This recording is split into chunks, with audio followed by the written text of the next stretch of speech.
There are conversations that shape how we live. Conversations that help us navigate challenges of life. Conversations that bring out the best in us. This is where we gather to help each other find the way and unleash our potential. Welcome to the Benjamin Zulu Globe. Psychologist, relationship coach, the one, the only Benjamin Zulu. Benjamin Zulu himself. Let's talk about what a man will undoubtedly do when he loves a woman. What will a man do? That is what we are discussing today. A topic that is definitely exciting and thrilling. I can't wait for it, and I know you too. Now, welcome to Benjamin Zulu Global Show. My name is Sylvia Kirimi. Now, this one, you better stay tuned in. Yes, and we're trying to decode behavior that shows genuine love versus behavior that shows just selfish interest. And we're at a time when selfishness and cultural notions are just about selfishness, making yourself happy. Yeah. We don't have a lot of songs, a lot of cultural narrative about selfless love. That's not a good narrative. It does not sell. It's about self-love. Self-love is good, but people have taken it to just replace selfishness. You know, the narrative of do what you want, do what works for you. It's a very common narrative. And if you're not aware what you're supposed to test, you will not tell when a man genuinely loves you. Yeah. You will not know where the demarcation lines are. What shows that you have found? Yeah. What shows that you have the right man? Let me remind you that we tend to marry wrong because we chose a man at a time when we are not looking for marriage. So we did not evaluate him on the lenses of husband. We evaluated him on the lenses of how I feel, how we flow, we converse so deeply, we connect so deeply, I love him, he loves me. The moment you gravitate into relationships without looking for marriage seasonally in your life, you will not know the checkpointers for marriage and love and husband and long term. Let's beat that. What is wrong with buying at a time when you're not shopping for that thing? It means you were not researched on that market to know what it would take. You can buy a car because your friend is selling it. Yes. Okay? Yeah. You are not looking for cars, you are not in that space, but your friend is selling, or you found somebody who has a good car written on sale. And it was not on your mind. Yeah. You are so prone to making mistakes with that kind of purchase. Yeah. Because cars were not on your mind. Yes. You just bought it because you like it and you can afford it. And if you're buying it with your savings, because marriage is just like one-off. If you're using all the money you have and this is the car you have to use for the next season of your life, and you're how wise is that? Anybody can see how risky that is. Yes. That you are not even ready. You booked it. You said, let me pay over 5 years. I'll be paying it. Then you pay. After you realize the amount I paid is so much for this kind of a thing, and I could have gotten a better thing. If I only there's this market and the other one, this was even so used. This was second hand, third hand, fourth hand. I could have gotten. That's how we marry, and we don't even think about it. We gravitate into relationships at a time we are not in that space seasonally. Yes. We were not in that. We were not researching, thinking, looking, checking, confirm. We were not shopping, so we are not in that market. We just, this thing, we zoomed it in. We liked it. Like this guy, we conversed. We met here. We started. We were together. I knew him this many years. I cannot tell you how many of our marriages are disintegrating just because the person was familiar. We had been together this long. We liked each other. It was proximity. The feelings grew naturally. You're interacting more. It was proximity. And you are not at a space of getting married. You know, it gets me so frustrated when I have to explain simple concepts. And somebody is arguing like they don't get it. Yeah. It's one thing to wake up and realize I made this mistake. It's another thing to continue denying. Yes. We make lousy choices when we get together with a person just because we happened to interact personally at a time when you are vulnerable or you are lonely and marriage was not anywhere in mind. Yeah. Then okay, let's start something. You can get married in future. You can't book a car today to get married 5 years to come. Yes. We don't do that. It's obviously not wise. Definitely. When I get ready to buy cars or houses, let me check how the market will be at that time to get the best deal for the budget I'll have and for the options available. Yes. Even for technological advancements, even for my personality, how I'll have evolved, even for my needs in the family, even for where I will be. I need a car that will factor where I will be at that time. That's why I don't book cars 5 years ahead. Where are you booking husbands? Yeah. 5 years ahead. 5 years. When you're not ready and you don't even have choices. Good. You don't know even parameters. Yeah. You don't even know what matters. So I hope as I tell you when a man loves you, he's doing the following things. I hope you know that you are talking about when you are talking about marriage and you are marrying sensibly. You're not behaving foolishly. Just emotional decisions are more common in life than you can expect. Yeah. We find a person we like, we realize we like each other, we say let's start. We officially started dating seriously when I was second year. That's something I can't tolerate. Yes. My mind can't take that. You can't call it serious thing at the wrong time. Yeah. Can you tell me you started booking that house also when you were in second year? No. You can't do that. So what now? We usually justifying sexual indulgence, compromising our character, compromising our values, doing things just because they feel good. And when they complicate later and they blow up, we start acting like we are surprised. Yeah. You planted confusion. That's what you are reaping. And yet, this confusion is so rampant. I want you to go and stand at the flyover near Kenyatta University and look at how they go holding each other's hands. Yeah. And they're moving very fast as if they're in capture. Yeah. They're capturing, and now that's love, that's romance. Now they're blogging about when you're women nowadays, men nowadays, women nowadays, women, girls. The girls who don't even know where they're going in their lives. What you're calling men are these boys who, apart from erection, they have no direction. These girls are looking for free money from men. They want a man with money. Yeah. You see big vehicles coming to colleges to drop and pick kids. No, those are the kids you're trying to date. Who are even selling their essence for a bowl of soup. By the time they realize it was a birthright, it's too late. That's what you're calling dating. Yeah. Nowadays, information is available. That's why I've lost tolerance for anybody coming out with so much ignorance, having ruined their life at a time when you were waking up early. You know, I understand when God says, for so long he extended his hands to a rebellious nation. He sent all his teachers, he sent all his prophets, rising early and sending them. Look at how early we rise. To try and we wake these people up. Yeah. Now I know, now I can relate. You know, the more you grow, the more you relate to some things. In our day, we said, nobody told us. Nobody told us. But now look how many people are talking. Yes. And how many people are not interested. They come to you after they have shattered their dreams, shattered their lives. Yeah. Today we are discussing a woman who is dating consciously, who is ready for marriage and looking for husband. If you're looking for fun, because love, romance, go on. There's no formula for that. Yeah. Enjoy it while it, whatever, go on. There's no formula for that. I do not know how to instruct you about a thing that is not even known by the Creator. The Bible does not have the word relationship. Go look. The Bible does not have relationship, does not have ex, does not have baby daddy, does not have baby mama, does not have heartbreak, does not have breakup. Those things are not there. We invented them. Yes. The Bible has marriage, has loyalty, faithfulness. The marriage have forever lasting truthfulness till death. Those things are there now. Yeah.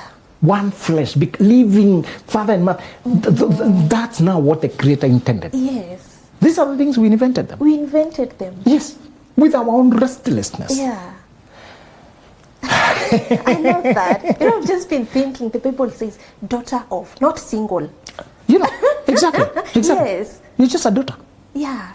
I just want you to know that some of these things we came up with because of our own restlessness. They are a creation of our day, and we continue to suffer, not knowing how to treat it. If you invent your own virus, you may have to invent your own medicine. Yeah. The medicine world doesn't know it. A guy swallowed spiders. I don't know what they treated him with, because that's not a common occurrence in the medical world. They may not have been prepared for people swallowing. Spiders. So you're a TikToker, you're trying to create a sensation. Yeah. To get numbers. That's what we're doing. We are swallowing spiders. We are marrying people who are not marriageable. We are going on with people just because we are sleeping there. We are emotionally connected. We are bonded. We are deeply trauma bonded. And then you say body count. God doesn't know. There are some things I can tell you for truth. God will never pronounce them with his mouth. Read the Bible. Yeah. And you find that the Bible does not pronounce even certain organs of the body. It just describes with the decency and moves on. Yeah. Decency, modesty. There are things even your Creator won't say. Yeah. Careful. Careful. Yes. Careful. Even he won't go that far. What is body count? Our invention. Avoid saying something, Sylvia. You're going in another world where your creator can't even come with you. Don't say that. Yes. Don't say it. Too indecent. It's too indecent. Yeah. It's just improper. We were not created to go into bodies. No. That's improper. Don't. Let your words be seasoned. Let your speech be seasoned with your salt. Yes. Try as much as possible. You can make mistakes of life, but do not accumulate things and start calling them body count. Yeah. Don't go there. Don't keep yourself in one piece. If you're coming from a period of trauma when you do not know yourself, when you wake up, clean up and move on. Yes. Don't start keeping funny CV. That's not a CV to keep. And there's some things that after you undertake them, you're risking your life. The first thing a man will do when he loves you is that he will secretly make sacrifices to be of service to you. For example, he will adjust his meetings to accompany you to a place, and you'll only learn later that he actually underwent inconvenience to be there for you. Yeah. He will take time to sort you that online thing, more time, so that he can work extra. Yeah. He can sit up late. You are asleep, you told him there's this issue, only to realize tomorrow that he sorted it, but it was more labor than you thought. Yes. The moment you notice unclaimed credit, a man going out of his way to help you, to be of service to you, Yes. and he does not trumpet it, you catch him in the act of being good to you, you are dealing with a special man. Wow. And you're not talking about men who have no life. Yes. Men who are obsessed and they have no life, they can travel, come to the city you are, they can spend all their money, they can borrow to buy you something, that's obsession. Obsession is not love. Yeah, obsession is objectification. If you want to remember the language, just remember that. What is obsession? Objectification. To an obsessed person, you are an object. You're not a person. Yes. You're the perfect tool to scratch the itch they have. They want to shoot themselves with you like cocaine. Yes. So they can't see your humanity. They see you as perfect. They idealize you as if you're the perfect solution to their emptiness. Yes. Avoid obsessed people. They'll never allow your humanity. They'll never allow you to be less than an angel. They'll never allow you not to have money. Yeah. They'll never allow you not to be everything they want. They'll never come to serve you. They come here for you to serve them. The world does not have the word obsession. Be careful with your language. What's obsession in Kiswahili? I don't The know. language... It's in excess of everything. Careful. Yes. Your local languages won't distinguish between healthy love and obsession. Yeah. There's no song about it. Okay, there's a group that used to call it obsession. I think it's a song or something. But English will distinguish it, but your local conversations will not have it. Yeah. So anybody who shows any level of devotion, they say the person loves you. This person, you know, it's obsession when they are too into you that they have no life without you. Yeah. And they threaten to kill you or kill themselves or something drastic If they them. can't get you, yes. Yeah. So I'm not talking about obsession. I'm talking about a man who has a career and a life going on. But you notice that he stopped. He set his car by the roadside to sort your issue. Took him longer, but he sat on it, worked on it, Yes. and gracefully sorted you out. Later on, you realize other colleagues are still stuck. How did you manage the website? Everybody's stuck, but you costed through. Yes. And you tell him, you know, everybody's still stuck. They're asking how you sorted me out. I'm telling him, it's a cyber guy. They're asking me for the number of the cyber guy, and I know it's not a cyber, it's you. No, they are really troubling me. Which cyber sorted you? Send us there. I said, oh, it's not really cyber. That website was only working at midnight. I had to wake up. At midnight to sort you out. That's special. You know, Yeah. only later when you realize people are still stuck with the website thing online, and you costed through, you went on. How did you fix it? People are saying theirs can't go through. There's a lot of chaos. People are missing out on the opportunity. Me, I'm just here. They're asking, how do you get some cyber sorted? Me, give us the number of the cyber. I don't have the cyber. Then he tells you, I sensed that it was too much traffic. And I needed to wake up at a funny hour. But many people are not there. We're sleeping. And he did not tell you that. Or you hear from a colleague, this website only worked 1 to 2 a.m. Yeah. And he's not asking for credit. No. That's the point. Yes. Yeah. Secretly make sacrifices to be of service to you. That's the man who you will be asleep and you wake up and go to work at wee hours of dawn. And he's not demanding that you wake up, serve him, give him tea. Yeah. He does not want to disrupt your sleep. Yes. He's just doing his duty. Nothing I enjoy like going out to hunt for my family. Yes. It gives me existential satisfaction.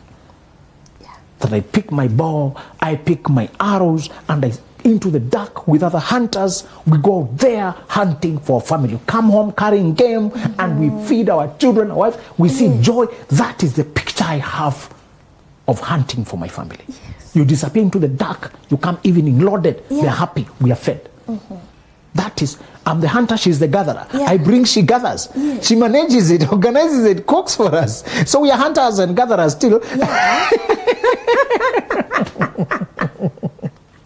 Yes, literally. You know? Yeah. But I am so happy to go out. If you don't see that element of him going out of his way silently to Yes. sort his woman out.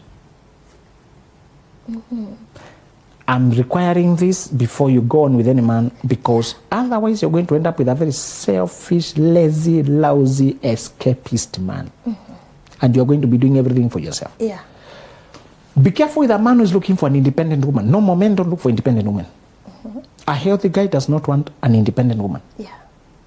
When a man is looking for an independent woman, because he knows he will ask for nothing and he is ready to give nothing. Repeat that. When a man is looking for an independent woman, Yes. it's because she won't require anything. Oh, okay. She will sort herself out. Oh, yeah. And him, he just wants to be there. Yes. A servant man Yeah. wants an interdependent woman.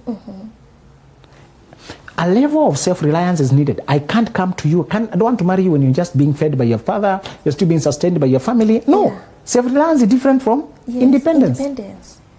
I want you to have grown to a mature person. Yeah. Who knows about bills? Who knows about the world? Who knows about earning a coin? Yeah. Saving, budgeting. Okay? Yes. I can't pick a child from their mother and them, they just want a yogurt and Cadillac. And they can't think of bills and that we have to grow slowly and do savings. Yeah. She cannot manage what she never earned. The pain of managing money comes from the pain of earning it. Get a girl who, even if she's working the family empire, because I'm hoping our businesses, our investments will shelter our children, that they don't have to start from poverty. Yes. Okay? Yeah. That we are the last generation Yes. to start from nothing. That your children, the children of Sylvia dating my children, Yeah. the requirement that time will be, have you stepped out of the family umbrella? You may be working the family empire, but Yeah. can you organize your house? Can you organize your dinner? Yes. Can you plan your dressing? Can you organize your schedule? Do you still need to be woken up? Do you still need to be carried? Yes. Does our driver still need to pick you up? Does anybody have to knock your door for you to wake up? Don't marry that character. Yeah. Don't marry that character. The family has businesses, Yes. but are you at the forefront of your life? Yeah. Can you manage it? Yes. Do you manage your time? Do you show up? Do you deliver to customers on time? Do you communicate? Do you do the logistics of reporting to work on time while still home? There's some duties to be done, some money to be managed. Can you come to work when you still have bank balance of $1 million? Some people, when they have $1 million in the bank, they can't show up. Sure. The judgment of a person who's coming from empire and organized parents is, do they still have an identity outside the money? An identity outside the wealth of the family? Yeah. A name, a drive, a hunger, a life and a purpose and a mission, values and ethics that is transcending. We are the Zulus and we are known, we are wealthy, we are famous. But who are you? Who do you live for? Can you serve customers? Can you humble yourself? Can you sit, negotiate? Can you trade? Can you keep your word? Are you punctual? Do you manage your body well? Do you manage your time well? Are you conscious about your health? Just because you come from a gated community, I don't want to marry you when you're still a scion, an attachment of that community. I want you to have an energy that we can meet at 7 a.m. The day you see a kid from rich family meeting you at 7 a.m. or earlier. That's a self-realized guy. Yes.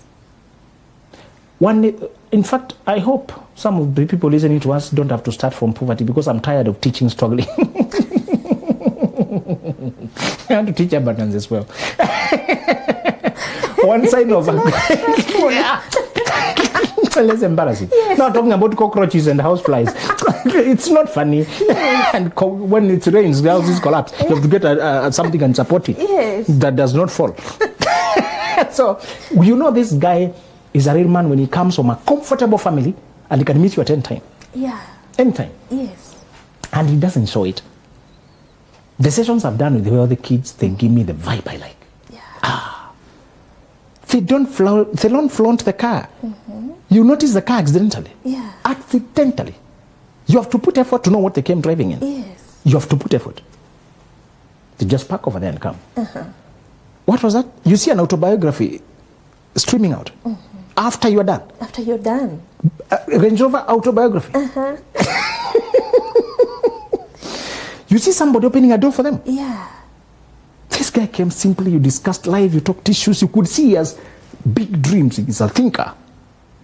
And he has his own dreams and ambitions and all that. And they don't flaunt their means. They just tell you, I'm coming to my own means. It could be an Uber, it could be anything, but they don't.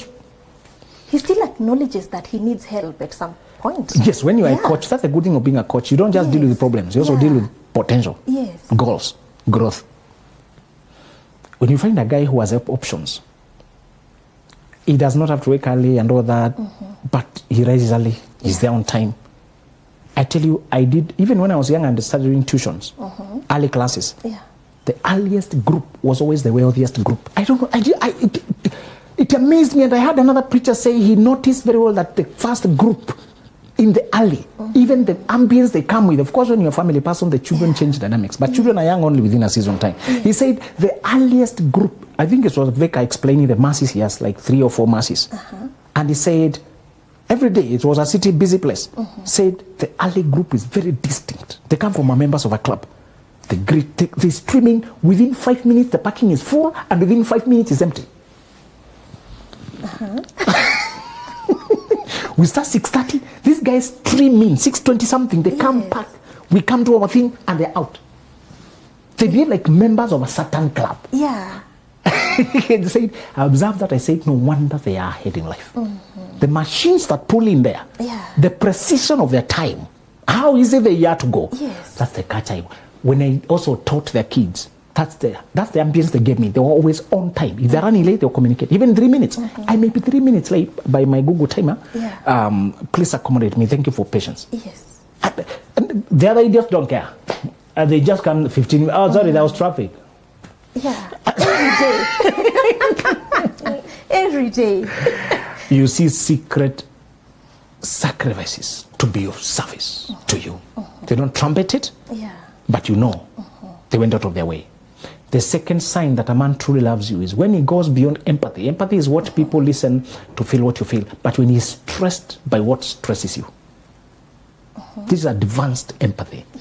And we're not talking about this man who's an empath and conscious, carries people's issues. No. You in particular, when you're not comfortable, he doesn't rest. Yeah, he's also uncomfortable. You will hear him following up on an issue you mentioned with stress 2 days back, when he has managed to research and found a potential solution. Yes. You were very concerned about your cousin who has this issue, this issue. I checked a few friends of mine who run that facility. I have some contacts here. Would you do want to follow up on that? Or you went out of your way?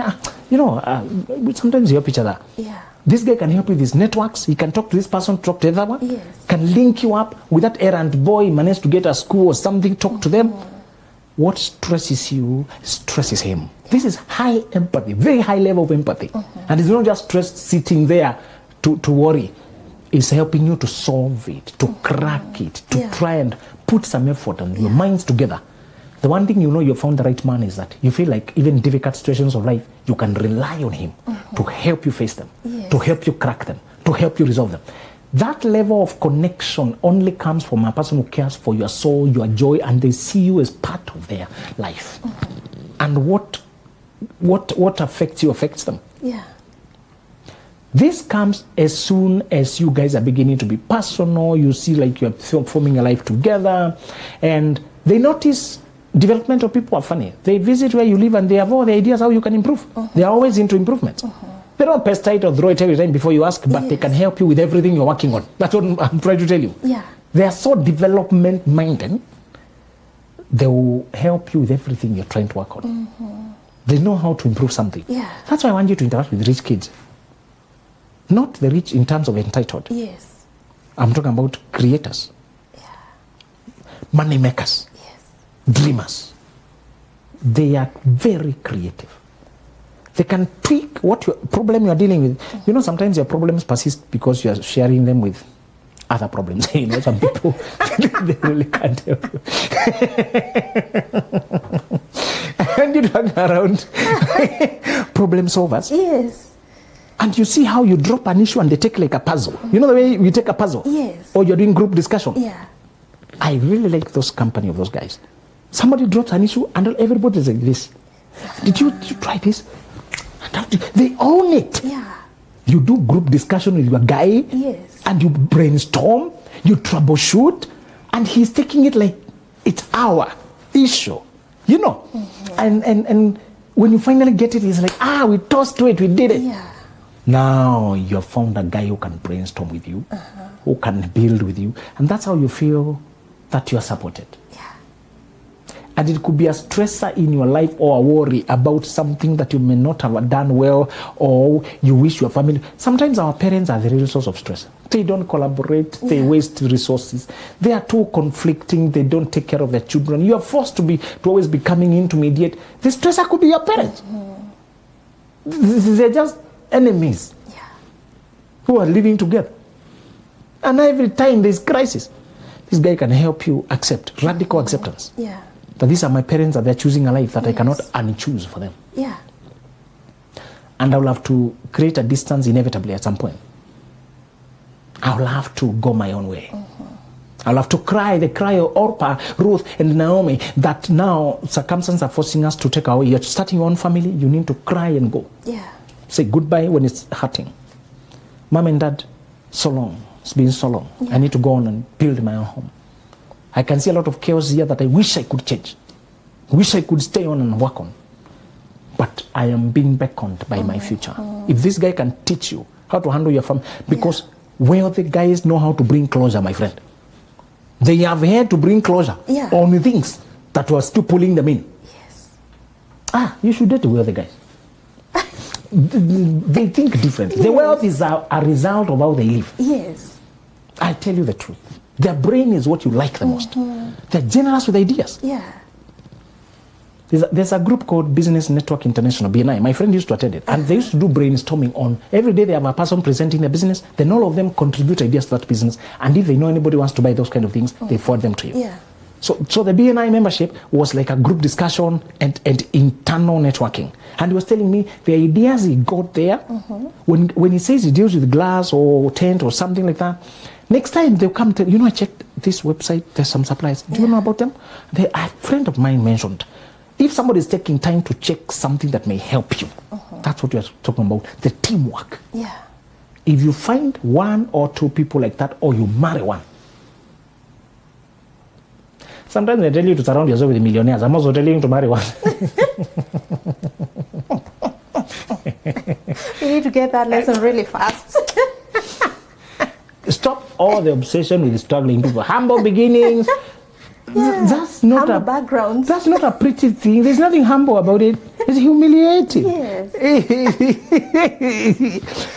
Let me remind you the problem with my colleagues. Yeah. Guys from poor background. You are not aware that you are not sure that they have the capacity for wealth, or they're just running to escape the pain. After they finish the pain of poverty, they relax. Most of them relax. They don't go on to abundance. Yes. They don't go on to create wealth, to create generational abundance. They don't. Yeah. It takes a lot of capacity and unlearning and growing, and a lot of gym. There's a lot of mental gymnasium. There's a lot of learning and learning. There's a lot of creating collaboration, patience. You hit the rock. There are a lot of barriers to creating abundance. And not everybody coming from poverty goes all the way. Many of them rest at the comfort zone of that. I can afford a decent life. Yeah. Most people have settled there. Yeah, decent life. Yes. Stop marrying poor folks, huh? Now let me ask you. I know someone who's come from a really good background. Yes. The father is very hardworking, very extremely hardworking, and built wealth for himself and the family. But you see, these kids, when they grow up, they're not able to manage this. And you've mentioned something, and I tried to think backwards. Yes. Could probably the style of parenting be affecting these children? Why are they not able to move or hold on to this wealth? Instead, they're just misusing it. I worked with a client who's based in South Korea. She has been to China, she's been to those Asian countries. She told me the moral fabric there is very strong. If you're in Japan, you're idling around, 3 boys laughing at a corner, police will approach you. Why are you idle? She told me she's taking her children there because the moral fabric by itself will shape the boys to be responsible. It does not encourage just drinking alcohol anywhere. She told me they have what we lost.